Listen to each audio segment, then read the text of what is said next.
Hi friends, welcome to CSEB guide. അപ്പോൾ കുറേ നാളായിട്ട് ഒരുപാട് പേര് എന്നോട് ചോദിക്കുന്നതാണ് ഈ ജൂനിയർ ഇൻസ്പെക്ടറിൻ്റെ ഓൾറെഡി ഉള്ള ലിസ്റ്റ് ഉണ്ടല്ലോ.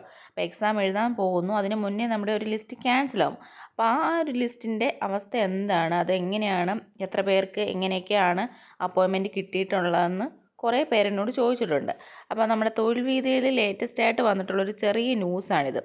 സഹകരണ വകുപ്പിൽ ജൂനിയർ കോപ്പറേറ്റീവ് ഇൻസ്പെക്ടർ റാങ്ക് ലിസ്റ്റിൽ 26 പേർ കൂടി ഉടൻ നിയമനം കൊടുക്കുന്നതാണ്. അപ്പോൾ ഇതോടുകൂടി ഈ 26 പേർ കൂടി കൊടുക്കുമ്പോഴത്തേക്കും 400 പേരുള്ള ലിസ്റ്റിൽ നിന്ന് ആകെ നിയമന ശുപാർശ കിട്ടുന്നത് 390 പേർക്കാണ്.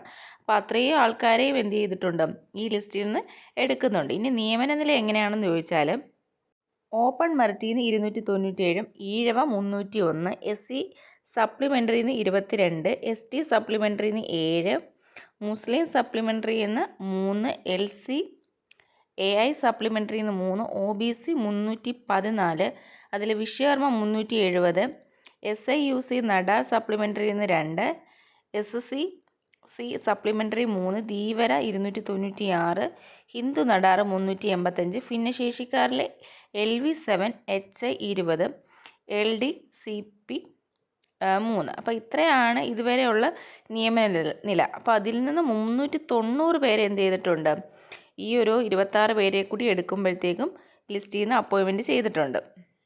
അപ്പോൾ ഇനി വരാൻ പോകുന്ന ലിസ്റ്റിൽ നിന്നും ഇതുപോലെ തന്നെ ആയിരിക്കും എന്താ എടുക്കാൻ പോകുന്നത്. അപ്പോൾ നല്ല രീതിയിൽ പഠിച്ച് ലിസ്റ്റിൽ കയറുക എന്നുണ്ടെങ്കിൽ നമുക്ക് ലിസ്റ്റ് ക്യാൻസൽ ആവുന്നതിന് മുന്നേ തന്നെ എന്ത് ചെയ്യാം, നമുക്ക് അപ്പോയിൻമെൻറ്റ് കിട്ടാനുള്ള ചാൻസ് ഉണ്ട്. അപ്പോൾ എല്ലാവരും എന്ത് ചെയ്യുക, പഠിച്ചു തുടങ്ങാമെന്നല്ല, പഠിച്ചു തുടങ്ങേണ്ട ടൈം കഴിഞ്ഞു. ഇനി എക്സാമിന് നമുക്ക് കുറച്ച് ദിവസങ്ങളേ ഉള്ളൂ. അപ്പോൾ എല്ലാവരും എന്ത് ചെയ്യുക, ഒന്ന് ശ്രദ്ധിക്കുക.